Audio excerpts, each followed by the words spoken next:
Great. Who is online? I think I see her in front of me here. And I know you've done this before, but I will have to be strict today about the 5 minutes. So hopefully you'll have a chance to see when the warning comes up. But when the 5 minute mark comes, I will have to cut people off today, or we won't get everybody in. So Ms. Ingram, we are all ears. Right. Good afternoon. I'm here today to join in what I presume will be the many calls for accountability after Chief Driechel's trip to Israel in February. The lack of accountability and transparency from the service in chief in regards to this trip is staggering. Although staggering, it is not surprising given their attitudes and beliefs about anti-Palestinian racism, or what is or isn't anti-Semitism, and how and why to crack down and impede our rights to protest an ongoing genocide. I extended a modicum of grace to the chief, thinking he would at least extend an apology and acknowledgement of harm, but there has been no such apology or acknowledgement. He instead has doubled down in defiance that he did the right thing in going, gaslighting and dismissing Edmontonians with any sensibility and commitment to justice and human rights, suggesting in his statement on the matter that he and police in Edmonton focus on behaviors, not beliefs.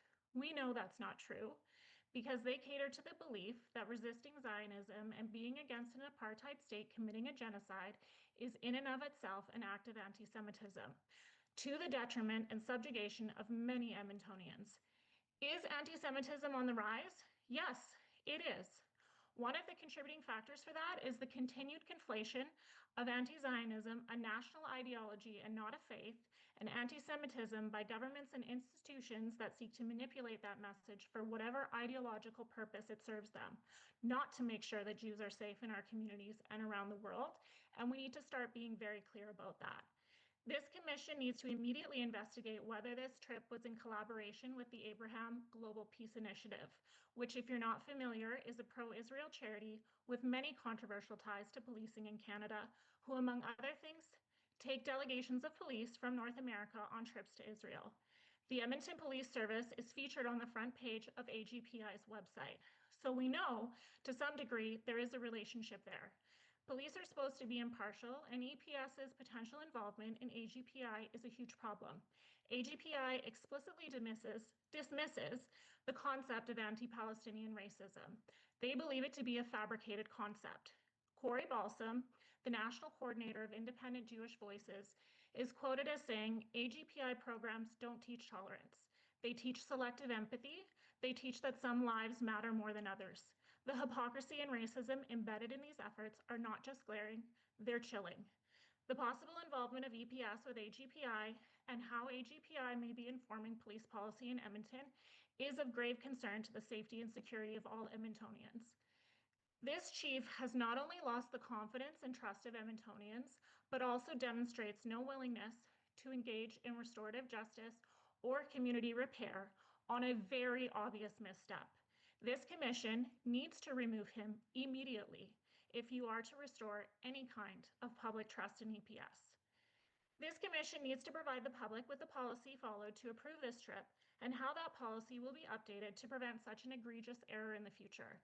The commission also needs to do a thorough investigation of Axon's role in this trip as a major sponsor of the Major City Chiefs Association and any conflicts of interest that influenced EPS being the first service in the world to purchase their facial recognition software. Any argument that Edmonton taxpayers weren't on the hook for this trip is disingenuous until that investigation is complete.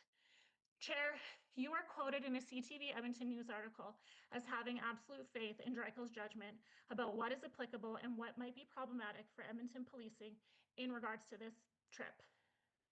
It is not your role or the role of this commission to have absolute faith in the chief. In fact, it is antithetical to your role and the role of this commission. You approved a trip to a state that is actively committing genocide. The Israeli police are a stream of conscription that Israelis are able to choose from for their mandatory military service. Israeli police are not simply policing in complex situations to be learned from. They are complicit in genocide. The fact that didn't even give you pause, or at the very least, flag as important enough to bring forward to the rest of the commission for discussion and a vote is disqualifying for your role as chair or any role in civilian oversight of Edmonton Police. You have lost public trust, and rightfully so. You should do the right thing and step down. Thank you very much. Any questions? Seeing none, thank you very much for